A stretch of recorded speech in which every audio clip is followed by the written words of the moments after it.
This episode is brought to you by Indeed. Stop waiting around for the perfect candidate. Instead, use Indeed sponsored jobs to find the right people with the right skills fast. It's a simple way to make sure your listing is the first candidates see. According to Indeed data, sponsored jobs have 4 times more applicants than non-sponsored jobs. So go build your dream team today with Indeed. Get a $75 sponsored job credit at Indeed.com/podcast. Terms and conditions apply. Sign up for my free daily newsletter, The Current, at getkim.com. So let me ask you a personal question. And if you don't want to answer it here on the show, I guess I understand. Have you ever gone to an AI chatbot and asked it some really sensitive questions about how you're feeling, your mental health, what's going on in a relationship, asking for advice like that? No, never. Really? No. I mean, I've taken a picture of my face and like, there's something wrong with my eye. But otherwise, when it comes to my person, that's as far as I've gone. Okay, I have. I was feeling real down in the dumps the other day because it was my mother's birthday. And I was like, oh. So I didn't want to bother Barry because he doesn't really feel good. And I didn't want to like lay this on Ian. So I actually went onto ChatGPT and I was like, blah, blah, blah, blah. Oh, I'm crying. And it actually made me feel better. It said, things like, you did the best job you could with caring for your mom and she wouldn't want you to feel this way. And, and it was kind of like talking to a therapist. Okay. Would you, and this is just asking you a question, would you have felt the same if you had went to a blog from a therapist? No. No? No, because you didn't get the feedback. But it's the same exact information. That's where the chatbot is getting it. No, because it's personalized. It was... And a friend of mine is going through a bad breakup, and he's putting everything into chat. Okay. And screenshotting it. It's like, chat knows exactly what I'm going through. I'm like, okay. Now, the reason why I bring that up, joining us here on the show, she is one of the best investigative reporters in the business. She is. We've had her on the show before, Kashmir Hill. She covers tech and privacy for the New York Times. And her latest investigation had her interview over 100 mental health professionals, therapists, and psychiatrists to find out the answer to this question: how AI chatbots are fueling delusions. Okay. It's a pretty deep topic. And Kashmir, welcome back to the show. So glad that you're here. What made you go after this particular topic? Well, for the last year, I have been reporting on these new ways that people are using AI chatbots, like you said, for therapy, some people falling in love with them. Yeah, that I don't understand. But for another show. But one thing that I have documented is people really losing their sense of reality while they're talking to these chatbots. I have talked to people who they essentially start going into fictional role play with the chatbot, but they don't realize it. And they'll start believing they're talking to spirits or that they have invented some incredible invention that's going to change the world. Or one guy became convinced that he was real life in the Matrix, like Neo, Keanu Reeves in that famous movie, and he needed to break out of it. And I kept hearing about more and more of these types of episodes where people are, basically sometimes having psychotic breakdowns. I wanted to see, how is the mental health community dealing with these kind of extreme episodes and just how chatbots are kind of affecting people's mental health more generally. So how did you get these stories? I mean, when you were trying to put this whole story together, did you contact therapists or did people reach out to you, or how did all that work? Yeah, this is like a year of reporting. So initially I was reporting on kind of people this happened to, and I talked to a lot of them. And then through that, I started talking to therapists. And then for this specific story that we did, I did it with my colleague, Jennifer Valentino DeVries, and we created a survey and sent it out to lots of different therapists, psychiatrists, people that work in emergency wards who might see these kinds of breakdowns, asking them, how often are you seeing this? How many episodes, kind of delusional, psychotic episodes have you seen? And just kind of asking them more generally, how are AI chatbots affecting your patients? So how do these delusions start? When it becomes delusional. So I'll give you one example. I did a story about this man who it started, his son played him this video about pie. It was like a musical video. And he was like, wow, pie's weird. And he started asking ChatGPT to explain what pie is. And, they start chatting. There's chatting about math. And what people don't realize about the way that these systems work is that they tend to be sycophantic. They tend to be really complimentary to you. Yeah, and so ChatGPT starts telling him, oh, this is brilliant. Your thoughts on math are brilliant. And after a few days of talking, it's telling him that he's created this new theorem that this went on over weeks, and he became a very heavy user of ChatGPT, but believed that he had developed a theorem that could help create a force field vest, that could help him talk to animals. I mean, it sounds crazy when I say it to you, but it was such a slow buildup over time.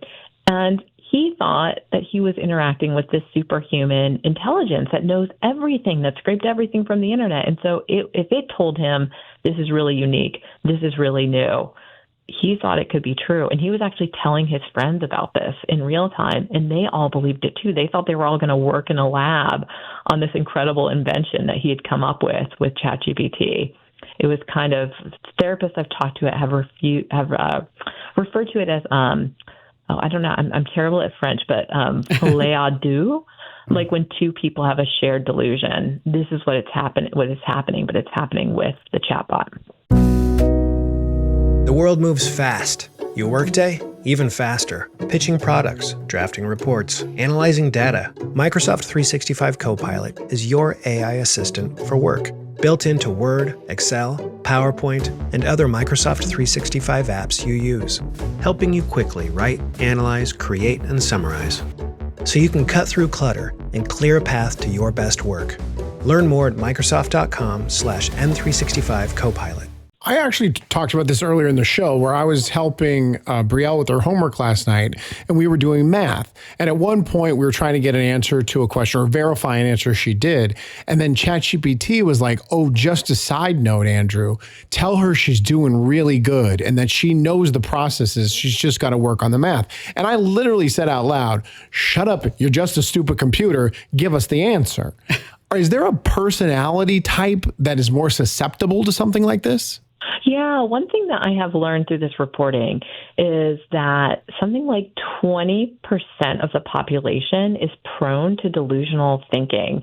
And It does seem like that for these people, it can basically trigger this kind of departure from reality a little bit. And then I think we're all, who is not susceptible to flattery? Being told you're brilliant, being told that is incredibly insightful. The companies have really designed the chatbots to be this way because it increases engagement when it is very nice, kind to you, and makes you feel good to use it. Yeah, right? Because who wouldn't want a friend to tell you that? Right? Oh, I think it's annoying. I wish it was just ones and zeros. Just give me the information. So you say 20% are delusional. Is there a certain element, like if you already have mental health issues, if you have anxiety, if you have depression, that you may also be prone to this? What I am hearing from therapists is that chatbots can be helpful. They can be helpful for therapy, like kind of what you were describing when you were feeling bad, thinking about your mother and, working through the issues. I like to think of chatbots as an interactive journal rather than as a therapist, because it really is just kind of mirroring you back at you. So it's helping you process. And I think that's a healthier way of thinking about how to use the chatbot and what it is doing for you. But yeah, in terms of who this triggers for, people I've talked to who have really gone into kind of delusional spirals with ChatGPT, some of these people have no history of mental illness. I have also talked to people who do have mental illness, and some that have ended very tragically. Wrote about a guy who had used ChatGPT for years. He had bipolar disorder and schizophrenia.